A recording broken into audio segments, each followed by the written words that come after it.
পশ্চিমবঙ্গে মাননীয় মুখ্যমন্ত্রী মমতা বন্দ্যোপাধ্যায়ের হারের পরে কিন্তু পশ্চিমবঙ্গের মুখ্যমন্ত্রী হয়েছেন শুভেন্দু অধিকারী এবং আপনারা যারা লক্ষ্মীর ভাণ্ডারে ১,৫০০ টাকা করে পেতেন, শুভেন্দু অধিকারী অর্থাৎ বিজেপির নেতারা দাবি করেছিলেন তারা যদি ভোটে জিততে পারে, অর্থাৎ নরেন্দ্র মোদী দাবি করেছিলেন তারা যদি ভোটে জিততে পারে তবে পশ্চিমবঙ্গের সকল মা বোনেদেরকে লক্ষ্মীর ভাণ্ডারের জায়গায় অন্নপূর্ণা ভাণ্ডার দেওয়া হবে এবং সেখানে ১,৫০০ টাকার বদলে ৩,০০০ টাকা দেওয়া হবে।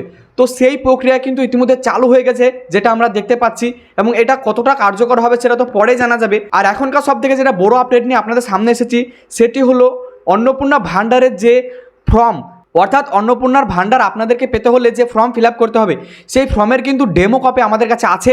তো আপনাদেরকে আমি দেখাতে চলেছি সেই ডেমো কপি, এবং এই ডেমো কপিটি দেখলে আপনাদের মধ্যে অনেকই ধারণা হয়ে যাবে যে কোন কোন ডকুমেন্ট আপনাদের চাই এই প্রকল্পে আবেদন করার জন্য। আর একটা কথা মাথায় রাখবেন, পশ্চিমবঙ্গের যে আগের প্রকল্পগুলি ছিল সব কিছুর লাস্টে কিন্তু প্রকল্প নামটি ছিল, যেমন যুবসাথী প্রকল্প, স্বাস্থ্যসাথী প্রকল্প, লক্ষ্মীর ভাণ্ডার প্রকল্প। কিন্তু এখন যেহেতু এটি কেন্দ্রীয় সরকারের তরফ থেকে আসবে, তো কেন্দ্রীয় সরকারের সকল প্রকল্পের পাশে কিন্তু প্রকল্প লেখা থাকে না, তাদের পাশে লেখা থাকে যোজনা। যেমন এখানে অন্নপূর্ণা যোজনা আপনারা বলতে পারেন। তো এই যোজনার জন্য আপনাদের অনলাইন অথবা অফলাইন দুটিই কিন্তু আপনাদের ফর্ম ফিল আপ কীভাবে হবে সেটি কিন্তু এখনও পর্যন্ত ক্লিয়ার করা হয়নি, কিন্তু সব কিছু আস্তে আস্তে ক্লিয়ার করা হবে।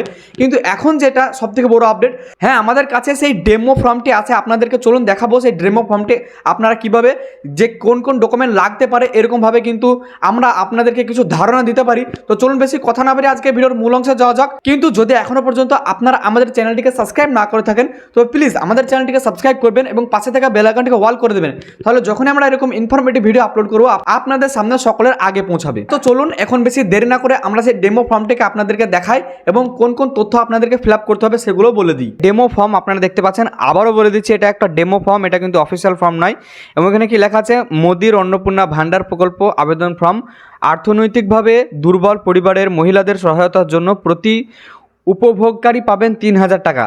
এবং দেখুন এখানে কীরকমভাবে আবেদন করতে হবে, এই ফর্মটি কীভাবে আবেদন করতে হবে, এটা কিন্তু বড় হরফে পূরণ করতে হবে, অর্থাৎ সব ক্যাপিটাল লেটার লিখতে হবে এবং সমস্ত তথ্য ও সঠিক হতে হবে। প্রয়োজনীয় নথির সহায়তা কপি সংযুক্ত করতে হবে, অর্থাৎ যে আপনারা ডকুমেন্টের এখানে প্রুফ দেবেন সেগুলো কিন্তু আপনাদেরকে প্রুফ হিসাবে কিন্তু জেরক্স দিতে হবে।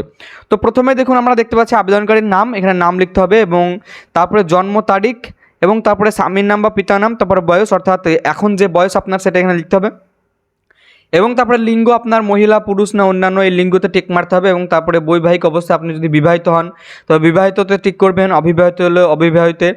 আর তারপরে এখানে পূর্ণ ঠিকানা দিতে হবে, অর্থাৎ আপনাদের গ্রামের নাম, জেলার নাম, ব্লক, থানা, পোস্ট অফিস, ওয়ার্ড, পিনকোড, জেলা এসব কিছু দিতে হবে। এবং তারপরে দিতে হবে মোবাইল নাম্বার, আর তারপরে দিতে হবে আধার কার্ডের নাম্বার। এই যে আপনারা দেখতে পাচ্ছেন এখানে লেখা আছে, এই যে আপনারা প্রথমে দেখতে পাচ্ছেন এখানে লেখা আছে মোবাইল নাম্বার এবং তারপর লেখা আছে আধার কার্ড। তো এইগুলো আপনাদেরকে পূরণ করতে হবে এবং আধার কার্ডের জেরক্সও কিন্তু আপনাদের তার সঙ্গে দিতে হবে। এবং তারপরে দিতে হবে পরিবারের সদস্য সংখ্যা, কটি আপনাদের পরিবারের সদস্য সংখ্যা, এবং দিতে হবে বার্ষিক মোট আয়ের পরিমাণ। আর তারপরে আপনার রেশন কার্ডের নাম্বার দিতে হবে। তারপরে রেশন কার্ডের টাইপ কীরকম আপনাদের, যেমন এখানে দেখুন এখানে আছে AAY, PHH, SPHH এবং অন্যান্য। তো এই কার্ড আপনাদের গিয়ে আপনারা জাস্ট টিক মেরে দেবেন। এবং তারপর যদি আপনাদের BPL কার্ড থাকে তবে এখানে আপনাদের BPL কার্ডের নাম্বার দিতে হবে। তারপরে বসবাসের ধরন কীরকম, আপনি কোথায় থাকেন, নিজস্ব বাড়িতে না ভাড়া বাড়িতে না অন্যান্য, আপনাদেরকে এখানে টিক দিতে হবে। নেক্সট আপনাদেরকে দিতে হবে বর্তমান পেশা, আপনি কী পেশায় সংযুক্ত আছেন, আপনি কি কোনো পেশা করেন, যদি আপনি কোনো কাজ করে খান তবে এখানে হ্যাঁ দেবেন, যদি না করেন, যদি বেকার হন তবে না দেবেন। তারপরে আপনার মাসিক আয় কত, যদি ব্যবসাটি করে থাকেন তবে সেই ব্যবসার মাসিক আয় কত এখানে দিতে হবে।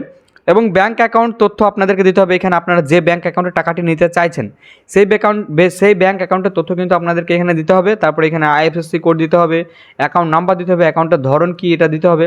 আর তারপরে আপনাদেরকে প্রয়োজনীয় যে নথিপত্রগুলি জমা দিতে হবে সেগুলি হলো আধার কার্ডের কপি, রেশন কার্ডের কপি, BPL যদি থাকে তবে তার কপি দিতে হবে, ব্যাংকের পাসবুকের প্রথম পাতার কপি দিতে হবে, বাসস্থানের প্রমাণ দিতে হবে, অর্থাৎ আপনারা বাসস্থানের প্রমাণ হিসেবে বিদ্যুতের বিল অথবা ভোটার ID কার্ড অথবা ভাড়ার চুক্তি যে কোনো কিছু দিতে পারেন। তারপরে দিতে হবে আপনাদেরকে আয়ের প্রমাণপত্র, অর্থাৎ ইনকাম সার্টিফিকেট যদি থাকে, তারপরে 1 কপি পাসপোর্ট সাইজের ছবি এখানে আপনাদেরকে দিতে হবে। তো এই সব জিনিসগুলো কিন্তু আপনাদেরকে দিয়ে দিতে হবে। আর আবারও বলে দিচ্ছি এটি হলো একটি ডেমো ফর্ম, এরকম ফর্ম হবে আর এরকম ফর্ম দেওয়ার পরে আপনাদেরকে হয়তো অনলাইন অথবা অফলাইনে ফিল আপ করে জমা দিতে হবে, তারপরে কিন্তু আপনারা অন্নপূর্ণা ভান্ডার পেয়ে যাবেন, যেটা আগে লক্ষ্মীর ভান্ডার হিসেবে দেওয়া হতো। হ্যাঁ, আপনাদেরকে আবারও বলে দিই, এটি ছিল একটা ডেমো ফর্ম, এটা কিন্তু অফিসিয়াল কোনো ফর্ম নয়, এবং অফিসিয়াল ফর্ম যখনই আপডেট করা হবে বা যখনই পাবলিশ করা হবে আমি আপনাদেরকে জানিয়ে দেবো।